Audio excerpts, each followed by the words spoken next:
Hello my dear students and friends. आज की इस वीडियो में आपको यह बताऊंगा कि नीट 2026 का क्या इंफॉर्मेशन है, क्या अपडेट है, कब फॉर्म फिलअप होगा, उसका रजिस्ट्रेशन कब से स्टार्ट होगा, कब आपका एग्जाम होगा, सिलेबस क्या है, एग्जाम को फॉर्म को फिलअप करने के लिए क्या क्या डॉक्यूमेंट्स का रिक्वायरमेंट है, सब कुछ everything.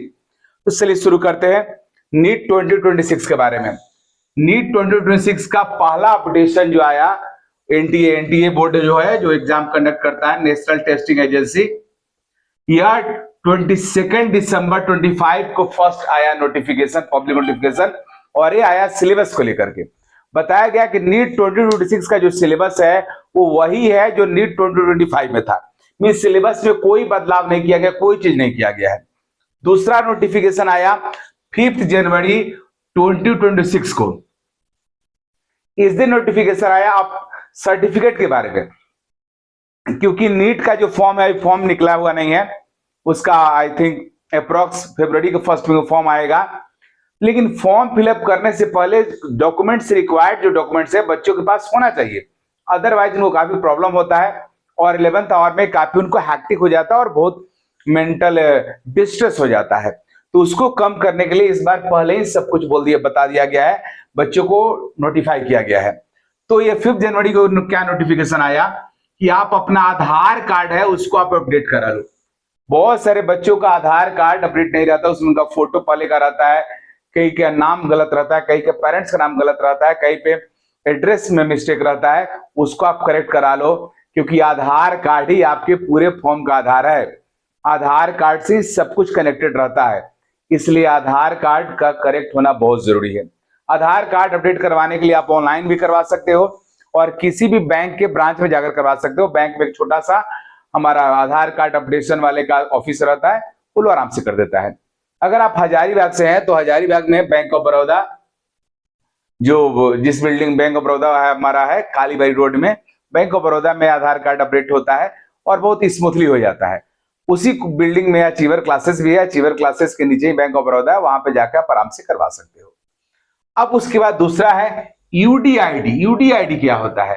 Unique disability ID, means identification card. Unique disability identification card, जितने भी डिसेबिलिटी वाले पर्सन हैं उनके लिए यूडीआईडी प्रोवाइड होता है।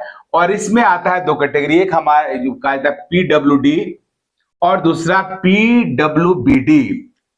पीडब्ल्यूडी क्या हुआ? Person with disability. इसका सर्टिफिकेट जिसमें जो भी फिजिकली चैलेंज्ड पर्सन है, जिसको हिंदी में हम लोग दिव्यांग भी बोलते हैं, भारत सरकार और स्टेट गवर्नमेंट उसको सर्टिफिकेट प्रोवाइड करती है, जिसके बेसिस पे उनको रिजर्वेशन मिलता है। अब बहुत बड़ा रिजर्वेशन होता है, बहुत बेनिफिट होता है इनका। हॉरिजॉन्टल रिजर्वेशन है। हॉरिजॉन्टल रिजर्वेशन क्या होता है उस पर एक दिन अलग वीडियो बनाऊंगा, आपको शेष बताऊंगा। तो पीडब्ल्यूडी का सर्टिफिकेट आपको बनवाना है, जो यूडीआईडी है। इसमें होता क्या है कि एक पीडब्ल्यूबीडी क्या है? Person with benchmark disability. इसमें अगर कोई ब्लाइंडनेस है, कोई ब्लाइंड है, या कोई आपका लोकोमोटिव प्रॉब्लम है, मींस उनका हाथ जो दोनों है, दोनों आर्म है, वो वर्क नहीं कर रहा है, या सेरिब्रल पैलेसी का प्रॉब्लम है, जिससे ब्रेन प्रॉपर काम नहीं करता, जिससे बॉडी को कोऑर्डिनेट नहीं कर पाता है, इस तरह के जो पर्सन होते हैं उनका पीडब्ल्यूबीडी, उनका सर्टिफिकेट प्रोवाइड किया जाता है। इनको एक्स्ट्रा फैसिलिटी ये रहता है कि वो स्क्राइब रख सकते हैं, मींस एग्जाम देने वाले पर्सन को उनके रिक्वेस्ट पे बैठाया जा सकता है, मींस वो क्वेश्चन का आंसर बोलेंगे और वो आदमी बबलिंग करेगा, कैलकुलेट करेगा, ऐसा फैसिलिटी रहता है। तो ये दोनों हमारा फिजिकली चैलेंज्ड जो पर्सन है उनका सर्टिफिकेट है। फॉर्म फिलअप करने से ये सर्टिफिकेट आपका अपडेट होना चाहिए, इस सेशन के लिए होना चाहिए, क्योंकि मार्च के बाद आपका एग्जाम होगा न्यू सेशन में, तो न्यू सेशन के लिए आपका सर्टिफिकेट होना चाहिए। उसके बाद कैटेगरी सर्टिफिकेट, जो भी स्टूडेंट्स हमारे कैटेगरी का बेनिफिट रहता है, government of India, state government जो उनको कैटेगरी का बेनिफिट देती है, जैसे SC student, schedule caste student जो है, जो शेड्यूल ट्राइब कैटेगरी में आते हैं, OBC, other backward caste, NCL means non creamy layer, या ईडब्ल्यूएस इकोनॉमिकली वीकर सेक्शन, इस सब का सर्टिफिकेट आपको बनवाना होगा। ये सब एससी कैटेगरी के जो स्टूडेंट है उनको भी अपना सर्टिफिकेट अगर पहले से बना हुआ है तो उसको अपडेट करवा लीजिए, नहीं बनाए तो तुरंत बनवाइए।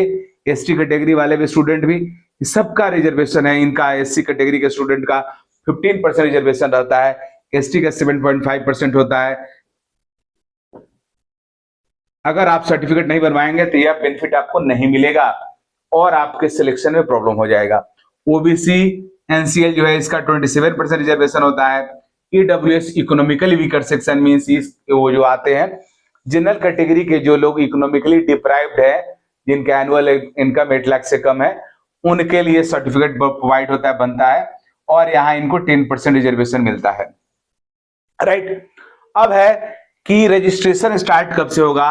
तो रजिस्ट्रेशन स्टार्ट अभी नहीं हुआ है क्योंकि फॉर्म ही अभी तक नहीं आया है। Application form I think January last या फरवरी का फर्स्ट वीक में आ जाएगा।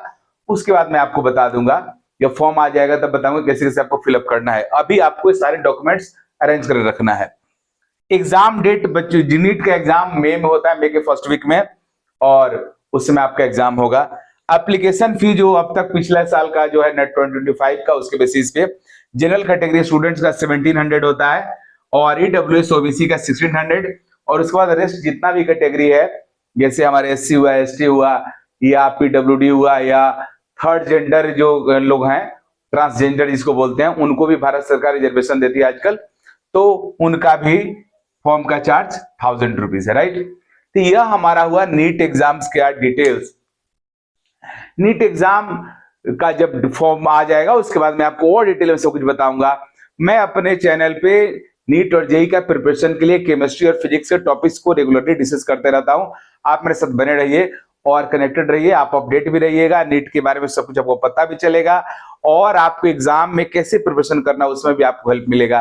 तो बहुत बहुत धन्यवाद वीडियो देखने के लिए। Okay, thank you.